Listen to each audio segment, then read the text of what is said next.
We've been working through installing our control panel, and we are to the point of wiring our field terminations into it. And I want to show you where, if we don't have forethought to think about these field terminations, how we can end up with a messy looking control panel. All of our terminations are coming through this Venus Contact CES connector.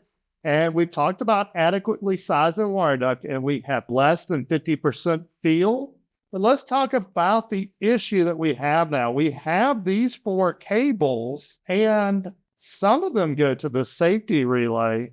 Some of them need wired up here to this power supply, and some of them come over here to the Siemens ET200SP. Now, I don't want to get too deep into code, and don't cite code in the comments on this one because it is actually a very gray area.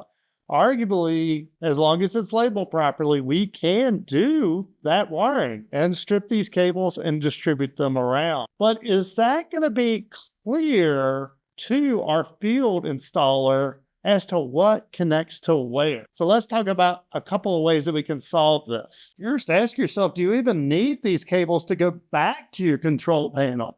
In this case, we also have an Allen Bradley 5032 IO link module, and all the sensors that will be on this system will connect to it, with the exception of the banner light curtain and the Fortress gate switch on the side of the machine.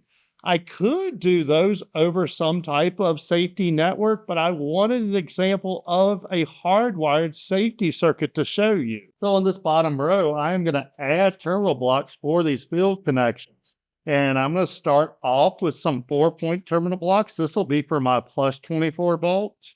Then I will take another group of these. These will be for my minus 24 volts. And even though with my design, I have no need for a ground here, I always like to put a ground with it just in case we end up needing one or we have a shield that we need to terminate. Then I will use 2-point terminals to connect the actual points. And so I will wire from here up to my safety module and over here to my ET200SP and make it so the installer only has to wire right here.